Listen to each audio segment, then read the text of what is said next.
Tonight, Israel's far-right minister shows a map of Greater Israel in a Paris gathering, portraying Jordan as part of a self-proclaimed Jewish state. Jordan summons Israel's ambassador in rebuke. And 2 staff members stabbed in a Nova Scotia school after getting in an altercation with a student with a weapon. The student, who also got injured, remains in police custody. We also look at Xi Jinping's historically significant visit to the Kremlin, Trump's possible indictment, and preparation of the world's largest copy of the Quran.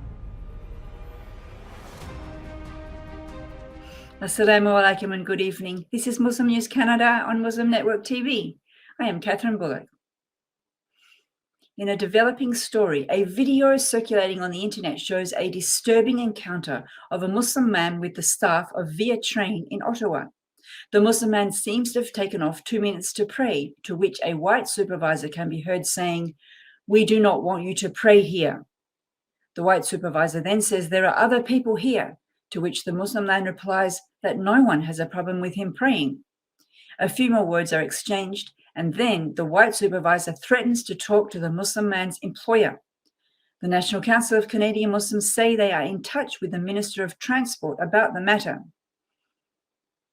The Palestinian Authority, Jordan and Egypt are slamming Israel's far-right finance minister Bezalel Smotrich's recent remarks, denying that Palestinian people exist. This comes as Smotrich addressed an event in Paris Sunday, during which he claimed that Palestinians were an invention from the last century, and that people like himself and his grandparents were the real Palestinians. Jordan has condemned the speech as racist, saying Smotrich is an extremist Israeli minister inciting hatred against the brotherly Palestinian people, their right to exist, and their historical rights in their independent and sovereign state on Palestinian national soil. Jordan called on the Israeli government to condemn Smotrich's statements, saying a man will take all necessary political and legal measures to address such extremist, hateful actions and statements. The deputy spokesperson for United Nations Secretary General Antonio Guterres also called Smotrich's remarks completely unhelpful, reiterating that Palestinians, quote, obviously exist. And in related news, Jordan has summoned Israel's ambassador in a rebuke. Smotrich delivered his speech standing by a map of Greater Israel, portraying Jordan as a part of a self-proclaimed Jewish state. Jordan's foreign ministry spokesperson says Smotrich's use of such a map is a, quote, reckless incitement that is in violation of international norms and the Jordanian-Israeli peace treaty. Jordan and Israel signed the Wadi Araba peace treaty in 1994. Israel was quick to reiterate its commitment to its peace agreement with Jordan, saying there has been no change in the position of the State of Israel, which recognizes the territorial integrity of the Hashemite kingdom. Smotrich, who lives in an illegal settlement in the West Bank, triggered a storm of international condemnations last month after he said the Palestinian town of Huwara in the West Bank should be, quote, wiped out. The Kuwait oil company has declared a state of emergency following an oil spill on land. The emergency followed an oil leak in the west of the country, the state-owned company says in a statement. A video posted by Kuwaiti media shows a gushing pipe surrounded by a large slick of oil. The company's spokesperson says no injuries have occurred as a result of the leak and production has not been affected. According to him, the leak occurred on land, but not in a residential area. He says teams were dispatched to determine the cause without giving the exact location or extent of the spill. The Kuwait Oil Company has previously reported oil leaks in its fields in 2020 and 2016. Environmental activists decry oil spills as a recurring problem in the energy-rich Gulf state due to leniency and non-compliance with environmental and safety standards. Kuwait is a major oil-producing country where nearly 90% of government revenue comes from oil. It is a key member with the Organization of Petroleum Exporting Countries, commonly known as OPEC.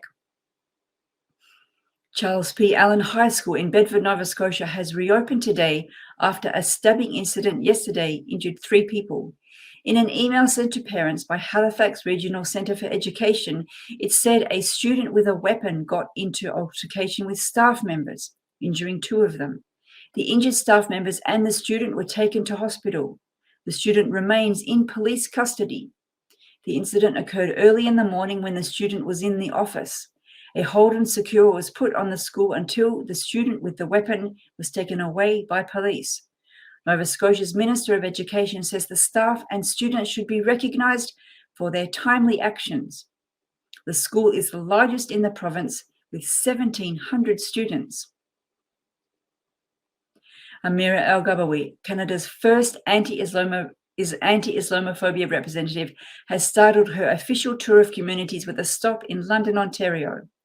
Elghawaby says to a media source that a call for a special office to combat Islamophobia came most strongly from London. She says she knew she had to come to London. In 2019, in an horrific Islamophobic attack, 4 members of the Assal family were killed by a 19-year-old boy by hitting them with his truck. Elghawaby has met around 200 members of the Muslim community. She tells the media that she heard stories about fear and healing. Elghawaby says she will continue to speak against rules that are discriminatory against Canadians. She says Bill 21 in Quebec has had a disproportionate negative effect on Muslim women.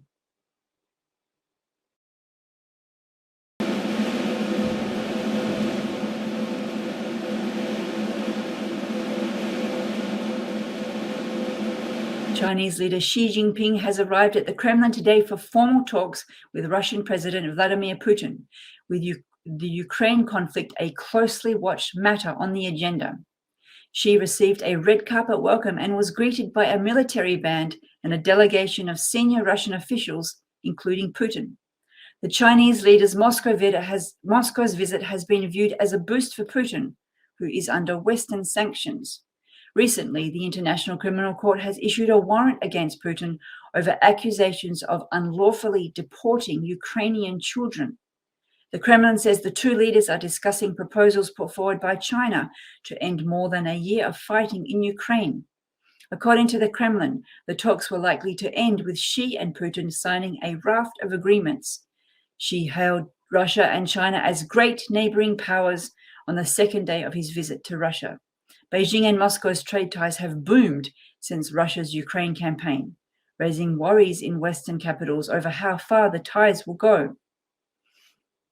Friends of Al-Aqsa, a UK-based advocacy group, is demanding in Ramadan Muslims boycott Israeli-grown and packaged dates.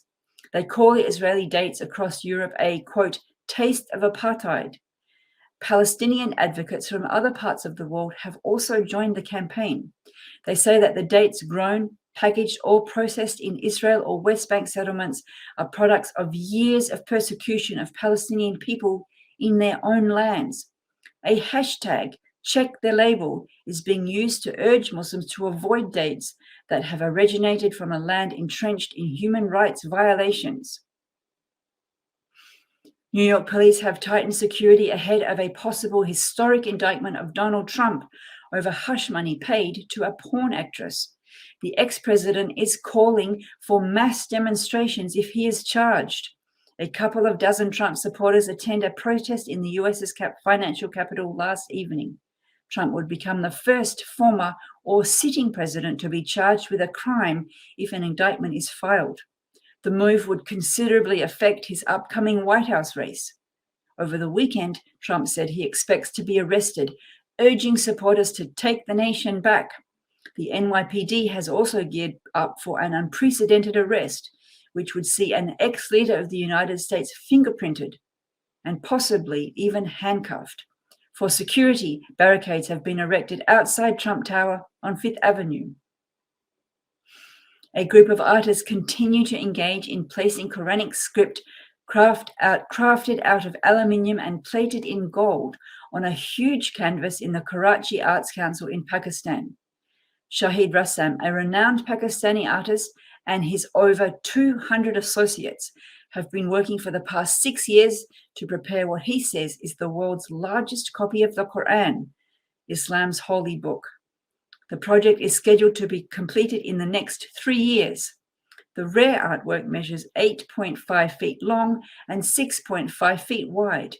It is poised to break the record currently held by a copy of the Quran sized at 6.5 by 4.5 feet that was prepared in Afghanistan in 2017. That copy is now kept at the Kul Sharif Mosque in the Russian city of Kazan.